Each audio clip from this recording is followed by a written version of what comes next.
స్థానిక కిమ్స్ బొలినేని ఆసుపత్రిలో ఆత్మహత్య ప్రయత్నం చేసిన నాగాంజలి ప్రస్తుతం కోమా స్థితిలోనే చికిత్స పొందుతుందని, ఆమెకు మెరుగైన వైద్యం అందించేందుకు ఆసుపత్రి యాజమాన్యం అన్ని చర్యలు తీసుకుంటోందని KIMS CEO doctor N S Ramaraju వెల్లడించారు. స్థానిక తాడితోటలో ఉన్న బొలినేని ఆసుపత్రి అడ్మినిస్ట్రేటివ్ భవనంలో ఆదివారం జరిగిన మీడియా సమావేశంలో రామరాజుతో పాటు ఎగ్జిక్యూటివ్ డైరెక్టర్ ఎస్ రామ్మోహన్, చికిత్స అందిస్తున్న physician doctor Vidyadeepak, neuro physician doctor Shashanka మాట్లాడారు.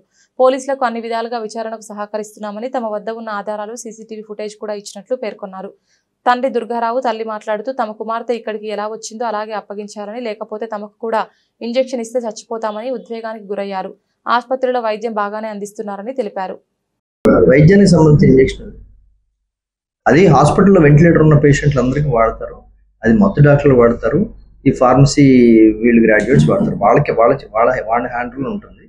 సో అది అమ్మాయికి దాని మీద అవగాహన ఉంది, చదువుకుంది. అమ్మాయి డీల్ చేసే సబ్జెక్ట్ అది సబ్జెక్ట్ కాబట్టి ఆ అమ్మాయి చదువుని పాపం అలాగా ఇదైంది. ఎంతవరకు వస్తుంది అది ఆ ఇంజక్షన్ తీసుకున్నట్లయితే అంటే మోతాదుకి మించి అంటే మనం వైద్యానికి వాడేదానికన్నా మోతాదుకి మించి తీసుకున్నట్లయితే 10-15 నిమిషాల్లో మనం వైద్యం అందించగలిగితేనే రికవర్ అవుతుంది, లేదా కాదని అని మాకున్న సమాచారం. ఎంతవరకు వస్తుంది? ఇప్పుడు ఆ అమ్మాయి రాసిన నోట్లో అమ్మాయి రాసింది, ఆ ఇంజక్షన్ తీసుకుంటే అంటే సో ఏమవుతుంది అనేది అమ్మాయికి కూడా తెలుసు. అందుకని అమ్మాయి సెలెక్ట్ చేసుకోవడం జరిగింది. ఇప్పుడు హాస్పిటల్ ఉండగా మా మాక్సిమం సాయశక్తిలో చేసి ప్రయత్నించడానికి మా ప్రయత్నం జరిగింది కాబట్టి వారం రోజుల నుంచి హాస్పిటల్లో ఇంకా ఏమి జరుగుతున్నా కూడా మేము ఇప్పుడు బయటికి చెప్పట్లేదండి. ఎందుకంటే ఆ అమ్మాయి పేరు బయటికి రాకూడదు అనేది మా ఉద్దేశం. ఈ రోజు కూడా చెప్తాను, ఆ అమ్మాయి మాలో నిన్నటిదాకా నడిచిన మా ఒక బిడ్డ. ఆ బిడ్డకి మేమందరం కూడా ప్రతి ఒక్క ఏడో 5% 10% ఎలా ఉంటుందో తెలియదు, కానీ ఇక్కడ ఉన్న 90% 95% పీపుల్ కూడా వాడికి శిక్ష పడాల్సిందే.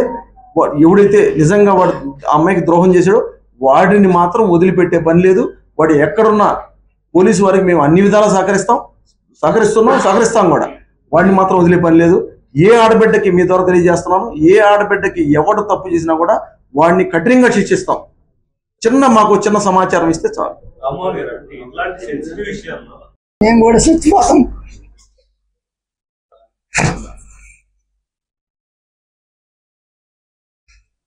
మాకు ఇంకేసే లేదండి. మాకు ఒక పాపే. మా పాప ఎలాగైతే హాస్పిటల్కి వచ్చిందో అలా మా ఇంటికి మాకు తిరిగి రావాలి. లేకపోతే మాకు కూడా 2 ఇంజక్షన్లు ఇచ్చేయండి, మేము కూడా అయిపోతాం. ఇంకేమొద్దు మాకు. నేను అడుగుతుంది, హాస్పిటల్లో ఇన్సిడెంట్ జరిగిన తర్వాత మీకు ఎంతవరకు కోఆపరేషన్ హాస్పిటల్ సైడ్ నుంచి లభిస్తుంది?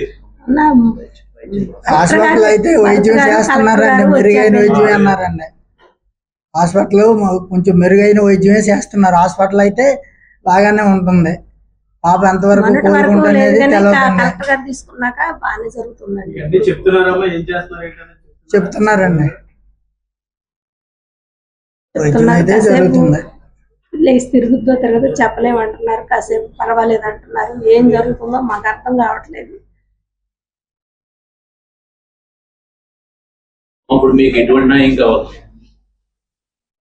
నాకేం మా పాప మాకు తిరిగి రావాలి.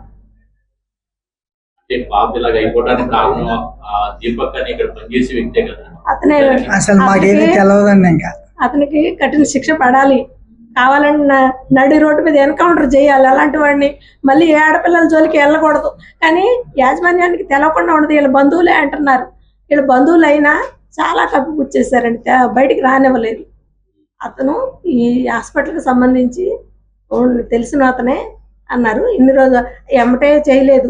మాకు ఆ ఇన్సూరెన్స్ తెలిసాకే అతను మొన్నటికి సరెండర్ అయ్యాడు. జరిగింది అప్పుడే వారం అయింది. గతంలో కూడా చాలా మందిని ఇలాగే వేడిపించాడు. మనకు తెలియదండి, ఒక ఫ్యామిలీ ఉంది అతనికని. మనకేం తెలుసు? మాకు మెరుగైన వైద్యం ఇస్తున్నారండి. పాపని మంచిగా అయితే తీసుకొని వెళ్ళిపోతామండి. అంతకంటే మాకు ఎక్కువ అసలు వాళ్ళు కనపడలేదండి. వాళ్ళు కనిపించడం లేదండి. వాళ్ళు అసలు మాకేం మాట్లాడలేదు ఆ రోజు నుంచి లేదండి. అసలు వాళ్ళు ప్రస్తుతం అయితే హాస్పిటల్లో మంచి వైద్యం చేస్తున్నారు, చూసుకుంటున్నారు. కలెక్టర్ గారు, భరత్ గారు తీసుకున్నాక మంచి వైద్యం. మమ్మల్ని రాజకీయం చేయొద్దండి, మమ్మల్ని బయటికి లాగొద్దండి, ఇంతటితో మమ్మల్ని వదిలేయండి మీడియా వాళ్ళు. నాగాంజలి గారు ని ట్రీట్ చేస్తున్న ఫిజిషియన్, ప్రైమరీ ఫిజిషియన్ నేను. 23వ తారీఖు సాయంత్రం 8:30 ప్రాంతంలో నాకు మా సూపరింటెండెంట్ దగ్గర నుంచి మన ఫార్మసీలో అంజలి కొంచెం సడన్గా కొలాప్స్ అయిందంటండి, వెంటనే రండి అంటే కనుక నేను వెంటనే వెళ్ళి చూసేసరికి, అంటే అప్పుడు మా క్యాజువాలిటీ స్టాఫ్తో మాట్లాడే టైంకి సడన్గా కార్డియో రెస్పిరేటరీ అరెస్ట్ వచ్చినప్పటికీ గుండె కానీ పల్స్ కానీ ఏమీ పనిచేయని సిచ్యువేషన్లో కార్డియో రెస్పిరేటరీ అరెస్ట్లో వచ్చిందని చెప్పారు.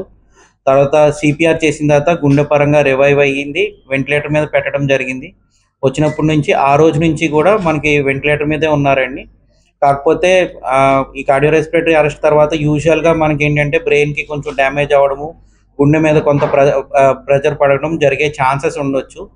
సో ఆ రోజు నైట్ నుంచి గుండె డాక్టర్ గారు అండ్ ఆల్సో నరాల డాక్టర్ గారి ఒపీనియన్ తీసుకుంటూ ట్రీట్మెంట్ అయితే ముందుకు వెళ్తా ఉన్నాము. ఆ రోజు నుంచి కూడా అమ్మాయి కామా స్టేట్లోనే ఉన్నారు. బ్రెయిన్ పరంగా రెస్పాన్సెస్ తక్కువగానే ఉన్నాయి. ప్రజెంట్ ఈ రోజు చూస్తే కనుక ఆ అమ్మాయి బీపీకి సంబంధించిన వెంటిలేటర్ సపోర్ట్తో పాటు బీపీకి సంబంధించినంత వరకు కూడా 2 ఇంజెక్షన్లతో ప్రాణం నిలబడి ఉన్నట్టే చెప్పాల్సి ఉంటుంది. గుండె పరంగా వచ్చినప్పుడు అంటే వీక్ అన్నది కొంచెం ఇంప్రూవ్మెంట్ అయితే వస్తూ ఉంది, కానీ బీపీ కానీ లేదంటే నరాల పరంగా కానీ పూర్తిగా ఇంప్రూవ్మెంట్ అయితే కనిపించడం లేదు. కోమాలోనే ఉన్నారు.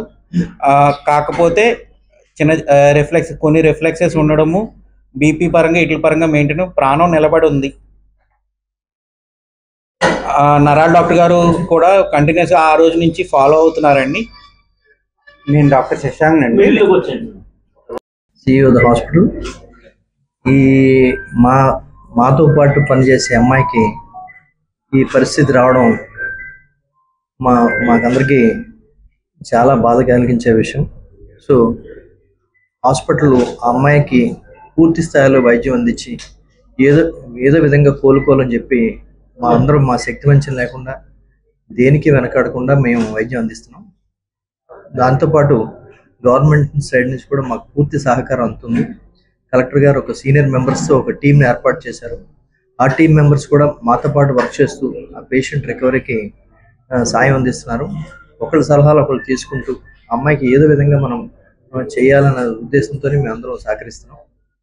సో కానీ బ్రెయిన్కి జరిగిన డ్యామేజ్ మూలంగా ఎంతవరకు రికవర్ అవుతుందో చెప్పడం కష్టంగా ఉంది. అలాగనే అమ్మాయి బ్రెయిన్ డెడ్ కాదు. చాలామంది అపోహలు వ్యాపిస్తున్నట్టుగా చనిపోయిన వాళ్ళకి వైద్యం చేస్తున్నారు, ఎలాంటి అవి పూర్తిగా అవాస్తవాలు. హాస్పిటల్ అన్న తర్వాత, డాక్టర్లు అన్న తర్వాత పేషెంట్కి వైద్యం చేయడం, పేషెంట్ని రికవర్ చేయడానికి చూస్తారు తప్పించి ఇలాంటి అవాస్తవాల ప్రచారాలు దయచేసి నమ్మద్దు, చెయ్యొద్దు కూడా. అంటే మనం ఒక బాధ్యతమైన పొజిషన్లో సొసైటీలో ఉన్నప్పుడు కొన్ని వాస్తవాన్ని మనం ప్రజలకు తీసుకెళ్లాల్సి వచ్చినప్పుడు వాస్తవాలే మాట్లాడగలగాలి, వక్రీకరించి మాట్లాడాలి. అలాంటివి మనం చేయకూడదు ఎవరన్నా కానీ.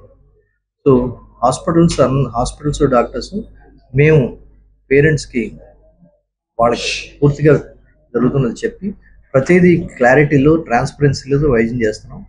ఇంతకంటే వైద్యం చేయడానికి బ్రెయిన్ ఇంత డ్యామేజ్ అయిన పేషెంట్కి ప్రపంచంలో ఎక్కడికి వెళ్ళినా, ఏం చేసినా, ఎవరు చేసినా కూడా ఇంతకు మించి వైద్యం చేయగలిగేది లేదు.